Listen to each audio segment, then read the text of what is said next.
Hello student, welcome back to my another video. Student, आज की इस वीडियो में मैं आपको क्लास 10th अनिवार्य संस्कृत के पहले चैप्टर वाराणसी के एक मोस्ट इंपॉर्टेंट श्लोक के संदर्भ प्रसंग अनुवाद को बताने वाला हूं। तो स्टूडेंट, आपसे रिक्वेस्ट है कि इस वीडियो को लास्ट तक देखें और अगर आप चैनल पर नए आए हैं तो प्लीज चैनल को सब्सक्राइब कर दें, क्योंकि स्टूडेंट आज का ये वीडियो आपके लिए मोस्ट इंपॉर्टेंट होने वाला है। तो स्टूडेंट, बस वीडियो को आपको लास्ट तक देखना है और आपको चैनल को सब्सक्राइब करके रखना है, क्योंकि स्टूडेंट हमारे चैनल पर आप सभी को पता है कि क्लास 10 सभी सब्जेक्ट के ऐसे ही इंपॉर्टेंट क्वेश्चन आपको बताए जाते हैं। तो चलिए स्टूडेंट, अब बिना देरी के इस वीडियो को शुरू करते हैं और देख लेते हैं अपने अनिवार्य संस्कृत के मोस्ट इंपॉर्टेंट श्लोक को। तो स्टूडेंट, सबसे पहले देखिए मैं आपको श्लोक बताऊंगा कि श्लोक कौन सा है, और स्टूडेंट जो मैं आपको श्लोक बताने वाला हूं आप सभी स्टूडेंट को इस श्लोक को तैयार कर लेना है, क्योंकि स्टूडेंट आप सभी को पता है कि बोर्ड एग्जाम में आपको एक श्लोक लिखने के लिए आता है। तो स्टूडेंट आपको कम से कम 2 श्लोक याद कर लेना है। आज देखिए मैं आपको पहला श्लोक बता रहा हूं और बहुत जल्द ही मैं आपको दूसरा श्लोक भी बता दूंगा। तो स्टूडेंट देखिए, जो हमारा पहला श्लोक आज का है वो क्या है, मरणम मंगलम यत्र विभूतिश्च विभूषणम। ठीक है स्टूडेंट, इसका मैं आपको अर्थ भी बताऊंगा। सबसे पहले मैं आपको श्लोक बता दे रहा हूं। ठीक है स्टूडेंट, देखिए हमारा श्लोक क्या है, मरणम मंगलम यत्र विभूतिश्च विभूषणम कौपीनम यत्र कोशयम सा काशी केन नियते। ठीक है स्टूडेंट, यह जो श्लोक है आपके अनिवार्य संस्कृत के वाराणसी चैप्टर यानी कि पहले पार्ट से है। तो स्टूडेंट बस आपको इस श्लोक को 2 लाइन का श्लोक है स्टूडेंट, आपको इसको तैयार कर लेना है, क्योंकि स्टूडेंट देखिए आपके बोर्ड एग्जाम में जो भी अनुवाद लिखने के लिए आता है वो पहले चैप्टर या दूसरे चैप्टर से ही अधिक बार आता है। तो स्टूडेंट आपको क्या करना है, आपको स्टूडेंट इस श्लोक को याद कर लेना है और एक श्लोक मैं आपको और बता दूंगा, आपको उसको भी तैयार कर लेना है।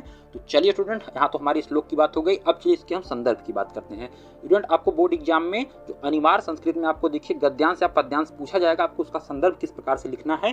तो स्टूडेंट देखिए आपको संदर्भ किस प्रकार से लिखना है, आपको सबसे पहले लिखना है देखिए स्टूडेंट प्रस्तुत श्लोक। ठीक है स्टूडेंट, आपको लिखना है प्रस्तुत। यहाँ पे देखिए आप श्लोक लिख रहे हैं तो यहाँ पे आप श्लोक लिखेंगे, और अगर आप अनिवार्य संस्कृत में गद्यांश सॉल्व कर रहे हैं तो आपको वहाँ पे गद्यांश लिखना है। तो यहाँ पे श्लोक हम सॉल्व कर रहे हैं तो यहाँ पे हम लिखेंगे प्रस्तुत श्लोक, प्रस्तुत श्लोक,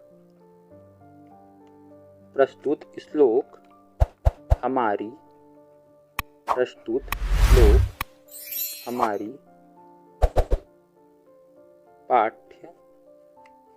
हमारी पाठ्य पुस्तक, हमारी पाठ्य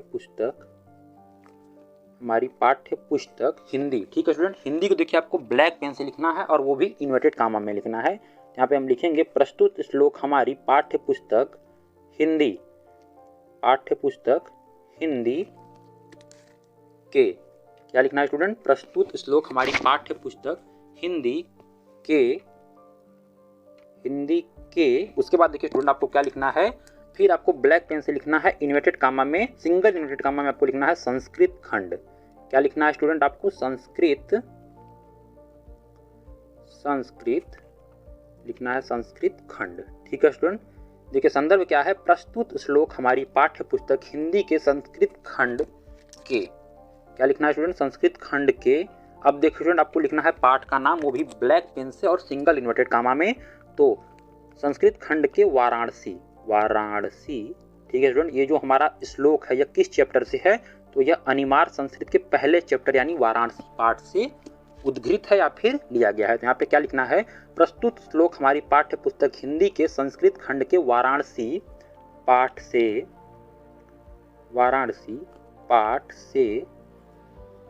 लिया गया है। क्या लिखना है स्टूडेंट, प्रस्तुत श्लोक हमारी पाठ्य पुस्तक हिंदी के संस्कृत खंड के वाराणसी पाठ से लिया गया है। ठीक है स्टूडेंट, ये तो बात हो गई संदर्भ की। स्टूडेंट अब हम बात करेंगे देखिए प्रसंग की, उसके बाद मैं आपको अनुवाद भी इस श्लोक का बताऊंगा। तो चलिए स्टूडेंट अब बात करते हैं प्रसंग की। ठीक है स्टूडेंट, तो देखिए आपको बोर्ड एग्जाम में इस पाठ का प्रसंग किस प्रकार से लिखना है। तो स्टूडेंट देखिए सबसे पहले आपको क्या लिखना है, प्रसंग आपको देखिए हेडिंग डाल लेना है। क्या लिखना है स्टूडेंट, प्रसंग आपको हेडिंग डाल लेना है। उसके बाद स्टूडेंट आपको लिखना है प्रसंग, और वो भी इस पाठ का। तो चलिए स्टूडेंट अब इस पाठ का प्रसंग देखते हैं। तो यहाँ पे देखिए स्टूडेंट हम क्या लिखेंगे, प्रसंग में आपको वही लिखना है जो पाठ में हुआ है या फिर जो इस श्लोक में बताया गया है, आपको प्रसंग में वही सब लिखना है। तो चलिए स्टूडेंट अब हम इस श्लोक का प्रसंग लिखते हैं। तो यहाँ पे स्टूडेंट हम लिखेंगे इस श्लोक, क्या लिखेंगे स्टूडेंट, इस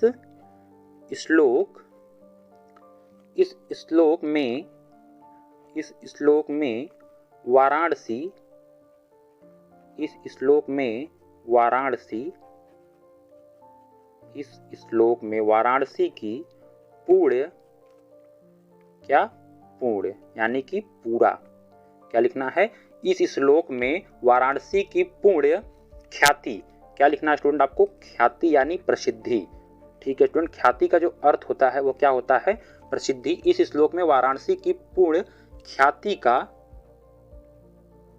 वर्णन किया गया है। क्या लिखना है स्टूडेंट, इस श्लोक में वाराणसी की पूर्ण ख्याति का वर्णन किया गया है। ठीक है स्टूडेंट, यह तो बात हो गई इस श्लोक के प्रसंग की। अभी तक स्टूडेंट आपने क्या सीखा, अभी तक मैंने देखिए आपको क्या बताया। सबसे पहले आपको मैंने श्लोक बताया और आपको बताया कि श्लोक को आपको याद कर लेना है। उसके बाद देखिए स्टूडेंट मैंने आपको संदर्भ लिखना बताया, वो भी बोर्ड एग्जाम में संस्कृत का। उसके बाद देखिए स्टूडेंट मैंने आपको क्या बताया, प्रसंग लिखना बताया। अब चलिए स्टूडेंट हम बात करते हैं कि हमें ये जो श्लोक दिया गया है इसका अर्थ क्या है, स्टूडेंट यानी इसका अनुवाद। तो स्टूडेंट इसका मैं अनुवाद पहले से ही लिख के रखा हूँ, अब मैं आपको इसके अनुवाद को बता देता हूँ। तो स्टूडेंट चलिए इसके हम अनुवाद को देखते हैं। तो स्टूडेंट देखिए जो इसका अनुवाद है वो क्या है, जहां पर मरना कल्याणकारी समझा जाता है। ठीक है स्टूडेंट, देखिए सबसे पहला हमारा लाइन क्या था, मरणम मंगलम यत्र विभूतिश्च विभूषणम। ठीक है स्टूडेंट, तो देखिए इसका जो अर्थ है वो क्या है, पहले लाइन का देखिए अर्थ है स्टूडेंट, जहां पर मरना कल्याणकारी समझा जाता है। उसके बाद देखिए आगे काम आपको लगा देना है। उसके बाद आपको क्या लिखना है, जहां यानी कि शरीर, आपको उसके बाद ब्रैकेट में क्या लिखना है, शरीर पर भस्म धारण करना आभूषण है। ठीक है स्टूडेंट, जहां पर आप अगर अपने शरीर पर भस्म लगा लेते हैं तो वह क्या है, वह वहां का क्या है, आभूषण है। तो क्या लिखा है, पहला देखिए लाइन का अर्थ क्या है, जहां पर मरना कल्याणकारी समझा जाता है, जहां पर भस्म धारण करना आभूषण है। उसके बाद देखिए आगे क्या है, अब हम बात करेंगे दूसरे लाइन की। तो स्टूडेंट देखिए जो हमारा दूसरा लाइन है वो क्या है, कौपीनम यत्र कोशयम शाकाशिकेन नियते। तो स्टूडेंट देखिए जहां कौपीनम का अर्थ होता है लंगोटी ही। ठीक है स्टूडेंट, तो देखिए दूसरे लाइन का अर्थ क्या है, जहां कौपीनम यानी लंगोटी ही रेशमी वस्त्र है। उसके बाद देखिए वो स्टूडेंट आगे क्या है, वह काशी किसके द्वारा मापी जा सकती है। स्टूडेंट देखिए सबसे पहले आपको मैं बता दूं दूसरे लाइन का अर्थ, जहां कौपीनम यानी लंगोटी ही रेशमी वस्त्र है, वह काशी किसके द्वारा मापी जा सकती है, अर्थात उसकी समता। ठीक है स्टूडेंट, अर्थात उसकी समता किसके द्वारा की जा सकती है। उसके बाद देखिए आपको क्या लिखना है, तात्पर्य यह है कि किसी के द्वारा भी नहीं। ठीक है स्टूडेंट, ये तो हो गया हमारे श्लोक का अर्थ। एक बार मैं आपको फिर से बता देता हूँ, जहां पर मरना कल्याणकारी समझा जाता है। ठीक है स्टूडेंट, जहां पर मरना कल्याणकारी समझा जाता है वह कौन सा स्थान है, वह स्थान है वाराणसी। उसके बाद देखिए उसी में क्या बोला है, जहां भस्म धारण करना आभूषण है, यानी कि वाराणसी में भस्म धारण करना क्या है, आभूषण है। उसके बाद जहां कौपीनम यानी लंगोटी रेशमी वस्त्र है। स्टूडेंट वाराणसी में जो लंगोट होती है वह क्या होती है, वह रेशमी वस्त्र की होती है। उसके बाद देखिए आगे क्या है, वह काशी किसके द्वारा मापी जा सकती है। स्टूडेंट देखिए वाराणसी में क्या बोला गया है, जो वाराणसी है वह किसके द्वारा मापी जा सकती है। तो इसका देखिए जो मेन फंडा है वो क्या है कि वाराणसी किसी के द्वारा मापी नहीं जा सकती है। उसके बाद देखिए यह हमारा जो श्लोक है इसका अर्थ यहीं पे समाप्त होता है। अगर बोर्ड एग्जाम में आप ऐसे लिखते हैं तो आपको एग्जामिनर पूरा नंबर देगा। स्टूडेंट अगर आज का वीडियो आपको समझ में आया है और वीडियो आपको पसंद आया है तो प्लीज़ इस वीडियो को लाइक कर दें और स्टूडेंट इस वीडियो को अपने सभी फ्रेंड्स के पास शेयर जरूर से करें। स्टूडेंट अगर आप अभी तक चैनल से नहीं जुड़े हैं तो प्लीज़ चैनल को सब्सक्राइब कर दें। स्टूडेंट हम मिलते हैं आपसे नेक्स्ट वीडियो में, तब तक के लिए जय हिंद, जय भारत।